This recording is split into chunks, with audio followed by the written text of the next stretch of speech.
Quando a gente chegou aqui, a gente teve colegas residentes, né? Que ficaram grávidas, tiveram filho e tal.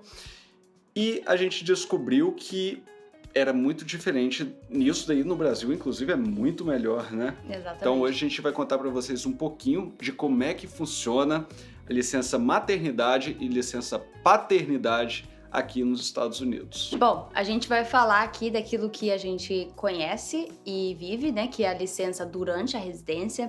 Existem, né, outros tipos e outras legislações que vão reger a licença maternidade e paternidade em outros tipos de trabalho.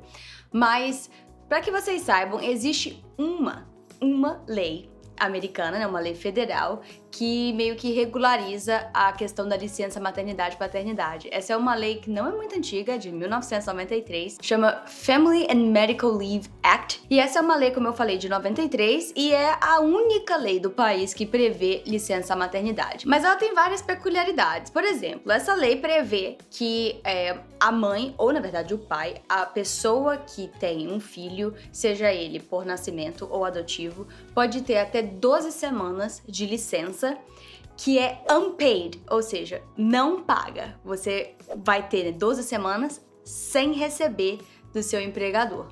E essa lei, ela na verdade só vale para quando o empregado tá na empresa há mais de 12 meses, ou seja, mais de um ano, e quando a empresa tem mais de 50 funcionários. O que significa que essa lei não se aplica a maioria, pelo menos, das residências médicas. Então, quem controla a residência, se vocês assistem a gente aí... É o programa. É o programa e um outro órgão que é meio que o órgão, né, soberano, que é o... ACGME. ACGME. E o ACGME não fala muito sobre isso. Não existe uma regulamentação direta quanto à licença maternidade ou paternidade.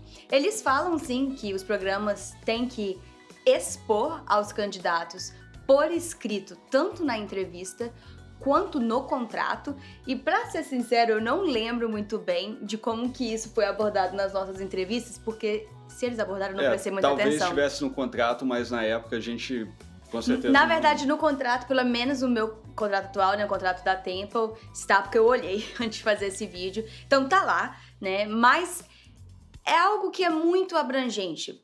O programa, na verdade, faz o que ele quer. Então, ele vai te dar quantas semanas ele acha que são suficientes para você ter um tempo para cuidar do seu bebê e, ao mesmo tempo, não perder educacionalmente em ser residente. Mas muitas vezes o homem, né, a licença paternidade, o homem não acaba nem tirando. E a mulher, né, a gente já teve colegas residentes que tiraram 6 semanas e voltaram, né?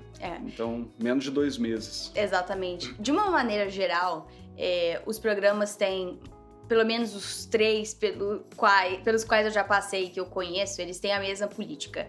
Você tem 6 semanas de maternity leave, né, então de licença maternidade, se você tiver um parto normal.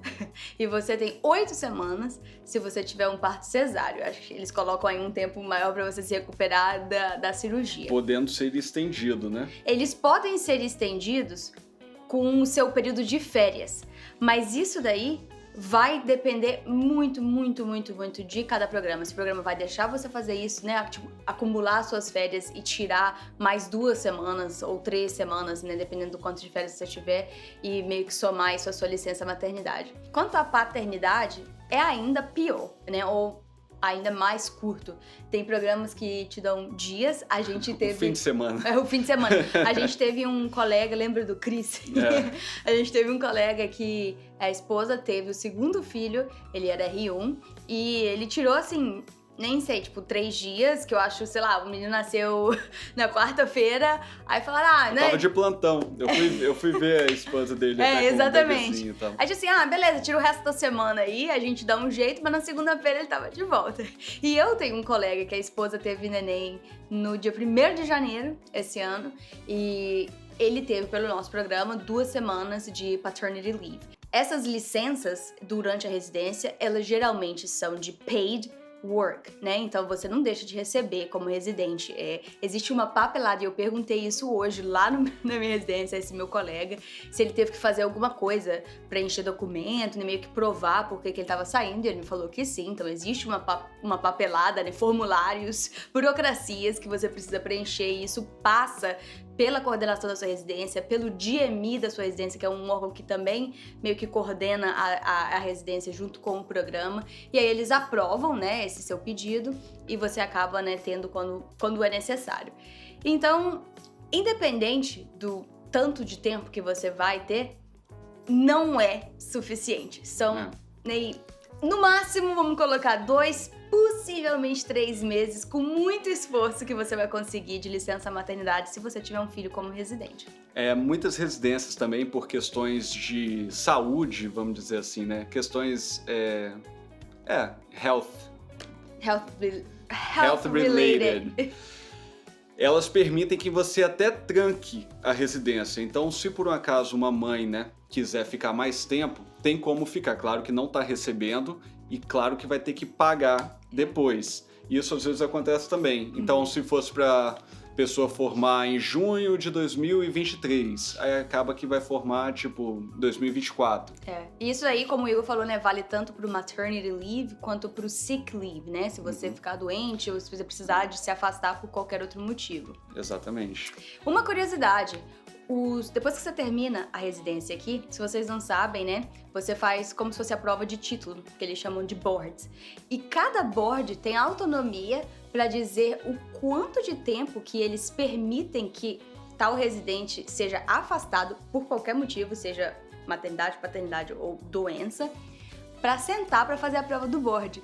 Então, esse também é algo, né, outra coisa que limita muito, não só os programas em oferecerem mais tempo, porque, né, o programa pode até te oferecer, mas e aí se ele te oferece 6 meses, mas o board da sua especialidade não aceita que você não tenha feito sua residência por 6 meses. Então você vai ter que pagar isso daí, né, pagar esse tempo extra de qualquer maneira, vai perder a prova do board e só vai poder fazer a prova do board no outro ano.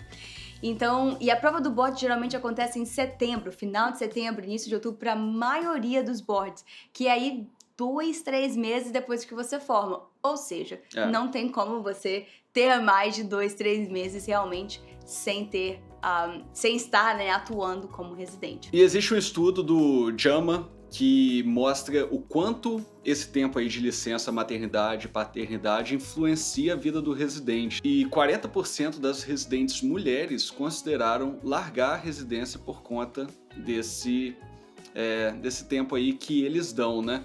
Isso tem várias regras assim na residência que, na minha opinião, são até meio absurdas. Até porque quem fazem as regras são médicos e eles sabem da importância, por exemplo, a importância do sono, a importância de ter uma licença maternidade maior. Só que mesmo sabendo da importância disso tudo e passando para os pacientes deles até, né?